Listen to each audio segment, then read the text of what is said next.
ایک اور اعتراض جو علماء دیوبند پر ہوتا ہے، جنازے کے بعد اجتماعی دعا، یہ کافی مختلف ہی مسئلہ ہے۔ یعنی آدمی پیدا ہونے سے لے کر وفات تک پھر جنازے پر بھی جھگڑے قائم کر لیا ہے۔ کسی بھی مسلمان کا انتقال ہو جائے تو اس کے بعد جنازے میں شریک ہونا، اس کی تدفین تک شریک رہنا، یہ مرحوم مسلمان کا دوسرے زندہ مسلمان پر حق ہے۔ یہ جنازے کی نماز میں تیسری تکبیر کے بعد میت کے لیے دعا کرنا حدیث سے ثابت ہے۔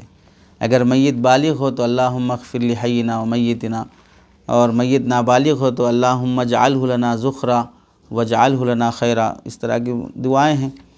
بعض جگہ پر رواج ہے کہ جنازہ کی نماز پڑھانے کے بعد دوبارہ اجتماعی طور پر وہیں جنازے کے سامنے کھڑے ہو کے دعائیں جہری کی جاتی ہے۔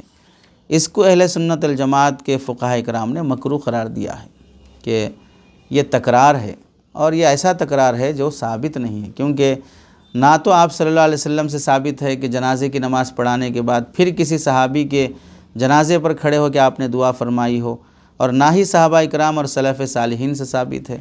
البتہ چلتے چلتے انفرادی طور پر جنازہ لے کے جا رہے ہیں، ہم خاموش جاتے جاتے منہ بند کر کے چلنے کے بجائے دعا کرتے جاؤ میت کی مغفرت کے لیے، قل پڑھتے ہوئے جاؤ تاکہ اس کی مغفرت ہو یا اس کو ثواب پہنچے۔ انفرادی طور پہ کر لے سکتے ہیں، اس میں کوئی مضائقہ نہیں ہے، مگر اجتماعی طور پر کھڑے ہو کر وہیں جنازے کے پاس دعا کرنے کو فقہائے اہل سنت الجماعت نے مکروہ قرار دیا ہے، اس لیے اس کو ترک کر دینا چاہیے۔ اب یہ فقہا وہ ہیں جو دیوبندی نہیں ہیں، ارے سمجھے، آپ کو جو بھی عبارتیں سنا رہے ہیں، جیسے علامہ شامی ہیں، وہ دارالعلوم دیوبند میں نہیں پڑھے انہوں ارے سمجھے، حضرت نانوتوی رحمۃ اللہ علیہ کے ہم اثر تھے، وہ حضرت نانوتوی رحمۃ اللہ علیہ کے بچپنے میں حضرت علامہ شامی کتاب لکھ چکے تھے، یہاں دارالعلوم کھلا بھی نہیں تھا، تو وہ دیوبندی کیسے ہوتے؟ تو آپ کو وہ عبارتیں پیش کریں۔ اب علامہ ابن نجیم مصری جو البحر الرائق کے ہیں، وہ تو علامہ شامی سے بھی پہلے کے ہیں، جب حضرت نانوتوی پیدا بھی نہیں ہوئے تھے، تو دیوبند کہاں تھا پھر اس وقت؟ تو ان کے حوالے دیے جا رہے ہیں۔ اب یہ اختلاف آپ کا علماء دیوبند سے نہیں ہے، ارے کن سے؟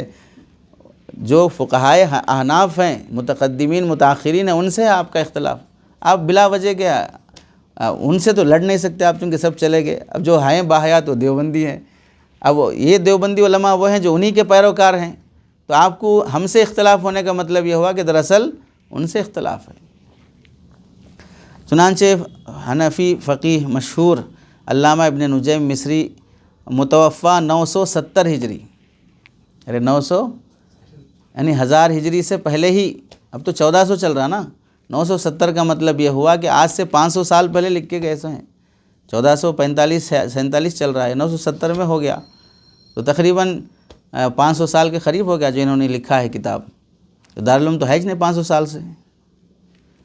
وہ اپنی کتاب البحر الرائق میں لکھتے ہیں ولا يدعو بعد التسلیم، سلام پھیرنے کے بعد پھر دعا نہ کرے۔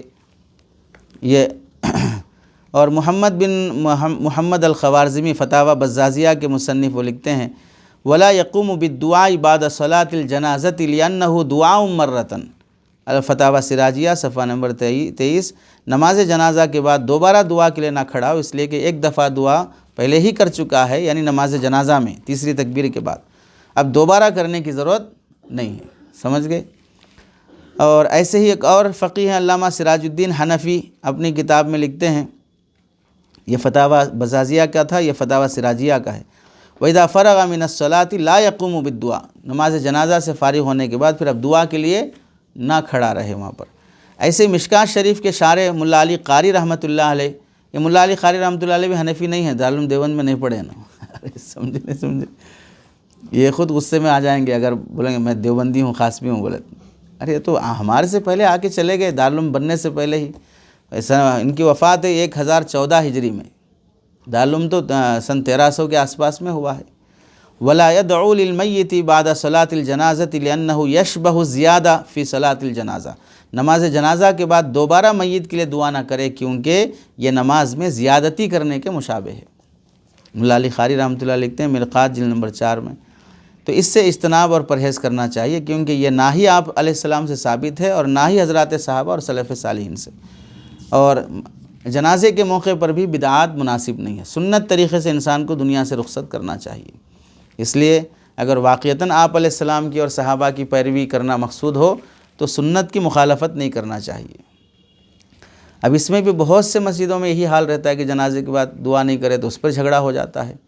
تیسری تکبیر میں جو اللہم اغفر لحینا و میتنا ہے نا، وہ دعا ہی نہیں بلکہ آپ جتنی قرآن کی دعائیں ہیں وہ ساری دعائیں پڑھ دو۔ آپ چاہے چہل ربنا ہے نا قرآن میں، چہل ربنا، سارے چہل پڑھ دو آپ، کوئی منع نہیں ہے۔ 5 منٹ میں ختم کرنے کی ضرورت نہیں آپ کو جنازے کی نماز، آپ 20 منٹ پڑھو، کون منع کرنے والا آپ کو؟ تو جب اتنی دعائیں ثابت ہیں اور پھر اس کے بعد یہاں سے لے جا کے میت کو پہلے دفنا دو، تاخیر مت کرو، یہ بھی تو ایک حکم ہے نا شریعت کا۔ انتقال کے بعد دفنا دینے کے بعد وہاں کھڑے رہ کے آپ 1 گھنٹہ کر لو دعا، کون منع کرنے والا آپ کو؟